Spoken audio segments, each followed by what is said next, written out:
प्यारे बच्चों, हमारी एक्सरसाइज 1.3 चली हुई है, उसके हमने 5th क्वेश्चन कर चुके हैं।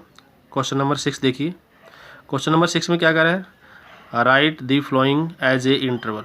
जो ये स्टेटमेंट दी है इसका हमने इंटरवल लिखना है। क्या लिखना है, इसका इंटरवल लिखना है।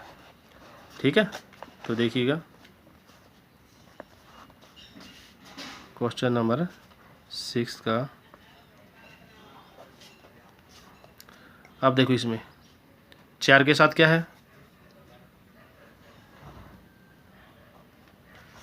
इक्वल टू का साइन नहीं है, यहाँ इक्वल टू का साइन नहीं है तो ओपन ब्रैकेट आएगी। 6 के साथ इक्वल टू का साइन है तो ये हमारी क्लोज्ड ब्रैकेट आएगी। सेकंड पार्ट में देखो 12, उसके बाद -10, -12 इसके साथ भी ओपन ब्रैकेट आएगी और -10 है इसके साथ भी ओपन ब्रैकेट आएगी। क्लियर है, क्योंकि इनके साथ इक्वल टू के साइन नहीं दे रखे। अब यहाँ देखो थर्ड पार्ट में x इज ए रियल, क्या कर रहा है x का जब हम ये लिखेंगे तो क्या आएगा 0 के साथ क्लोज्ड ब्रैकेट आएगी क्योंकि इक्वल टू का साइन है। 7 के साथ ओपन ब्रैकेट आएगी। इसका इंटरवल देखो, अब देखो यहाँ भी इक्वल टू का साइन है, यहाँ भी इक्वल टू का साइन है तो दोनों क्लोज्ड ब्रैकेट आएंगे हमारी 3 के साथ भी और 4 के साथ भी, और बीच में कोमाज होंगे। ये हमारा इंटरवल होगा। क्वेश्चन नंबर 7 में क्या कहता है, क्वेश्चन नंबर 7 में देखो, क्वेश्चन नंबर 7 में अब हमें इंटरवल दिए हैं, और जो क्वेश्चन नंबर 6 है इस फॉर्म में लिखने हैं, इसमें दिए हैं इसमें लिखने हैं। क्लियर है, इसमें दिए हैं इसमें लिखने हैं हमें। देखो जी क्वेश्चन नंबर 7 का फर्स्ट पार्ट, -3 और 0 लिखो, जो ऊपर लिख रखे बिल्कुल ऐसे ही लिखो। x हमें क्या दिया है, -3 और 0, जैसे ऊपर लिख रखे थे x, उसके बाद 2 बिंदु ये किसके हैं, सच दैट के, उसके बाद x क्या है हमारा रियल नंबर है, x क्या है रियल नंबर है। उसके बाद देखो 3 के साथ ओपन ब्रैकेट है, पहले x लिखो, -3 और 0, ये हमारा हो गया। ठीक है, सेकंड पार्ट देखो, सेकंड पार्ट में हमें क्या दे रखा है 6 और 12। अब इसमें कैसे लिखोगे, x such that x belongs to r, यानी कि रियल नंबर है। अब देखो पहले x लिखो, ये साइन लगाओ, दोनों के साथ इक्वल टू के साइन लगा लो, जो पहले नंबर लिखा है पहले वो लिख दो, जो बाद में लिखा है फिर वो लिख दो। ये करली ब्रैकेट आएगी भाई, करली ब्रैकेट आएगी। ठीक है ना। उसके बाद थर्ड पार्ट है इसका 6 और 12। अब 6 के साथ ओपन ब्रैकेट है, 12 के साथ क्लोज्ड है, तो कैसे लिखोगे, पहले करली ब्रैकेट लगाओ, x बिलोंग्स टू r, उसके बाद x, अब इसके साथ इक्वल टू का साइन नहीं आएगा क्योंकि इसके साथ ओपन ब्रैकेट है, इसके साथ इक्वल टू का साइन आएगा क्योंकि इसके साथ क्लोज्ड ब्रैकेट है। नेक्स्ट है -23 + 5। अब देखो 23 के साथ क्लोज ब्रैकेट है, सिंपल है बिल्कुल ऐसे ही लिखना है। इसको कौन सी फॉर्म बोलते हैं हम, सेट बिल्डर फॉर्म बोलते हैं। ये हो गया जी हमारा x बिलोंग्स टू r, इसके साथ इक्वल टू का साइन आएगा, इसके साथ नहीं आएगा। हो गए बच्चों। नेक्स्ट क्वेश्चन हमारा क्वेश्चन नंबर 10। क्वेश्चन नंबर 10 में देखिए क्या कह रहा है, sorry question number 8। Question number 8 में क्या है, what universal set would you propose for each of the flowing. हमने इनके लिए क्या बताना है कि ऐसे सेट का नाम बताओ कि ये उसके अंदर इंक्लूड हो जाए।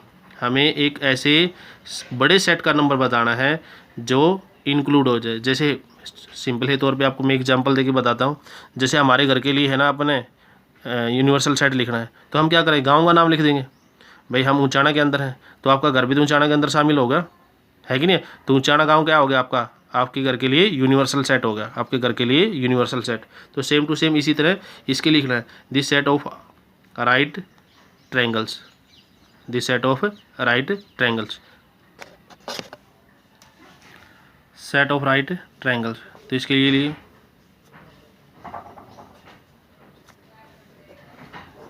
यूनिवर्सल सेट, ठीक है, कैसे लिख सकते हैं?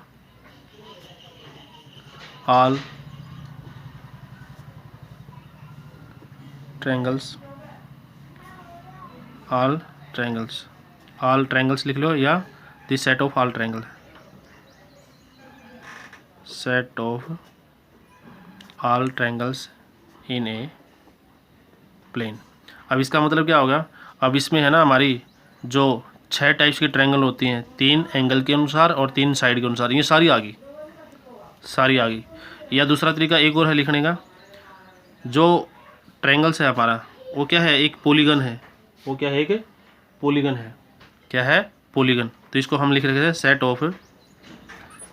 ऑफ ऑल पॉलीगन्स, ठीक है, ऑल पॉलीगन्स, ऐसा भी लिख सकते हैं। तो इसके अंदर ये सारे तरह के फिगर आ गए। अब इसमें क्या आ गया?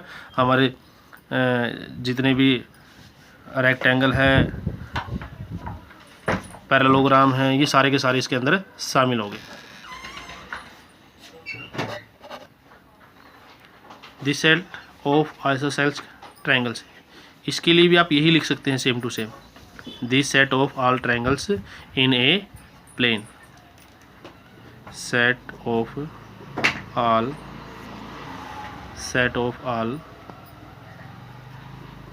Triangles in a plane. अब इसके अंदर क्या आ गई? सारे तरह के ट्रायंगल आ गई। तो ये हमारा क्या बन गया? इसका यूनिवर्सल सेट बन गया। क्वेश्चन नंबर 9 देखिएगा। ये हमें ए सेट दिया है, ये बी सेट दिया है, ये सी सेट दिया है, ठीक। उसके बाद ये ऑप्शन दिए हैं, हमने बताना है कि इनमें से यूनिवर्सल सेट कौन सा है। देखो अब 0 1 2 3 1 3 5 1 3 5 ये आ गया। उसके बाद 2 4 6 2 4 6 ये भी आ गया, 0 भी आ गया, इसमें 2 भी हो गया। अब इसमें देखो 8 है, इसमें 8 नहीं है। तो यूनिवर्सल सेट का मतलब क्या होता हो? ऐसा सेट जिसके अंदर जो छोटे सेट हैं उसके सारे के सारे एलिमेंट हो। तो ये तो हो ही नहीं सकता। उसके बाद नेक्स्ट क्या है? ये तो हो ही नहीं सकता। 5 यूनिवर्सल सेट का भी नहीं हो सकता। उसके बाद 0 1 2 3 4 5 6 7 8 9 10, यानी कि 0 से लेकर 10 तक की है। तो 1 3 5 भी आएगा, 2 4 6 भी आएगा, 0 2 4 6 8 भी आएगा। तो ये हमारा इसका आंसर होगा, ठीक है। तो इसका क्वेश्चन नंबर 9 का थर्ड पार्ट आंसर होगा, यानी कि इसका यूनिवर्सल सेट क्या बन गया? 0 1 2 3 4 5 6 7 8 9 10, इसका यूनिवर्सल सेट हो गया। किसके लिए? किसके लिए है यूनिवर्सल सेट? सेट ए के लिए, सेट ए के लिए, सेट बी और सेट सी के लिए ये यूनिवर्सल सेट है। Thank you, have a nice day.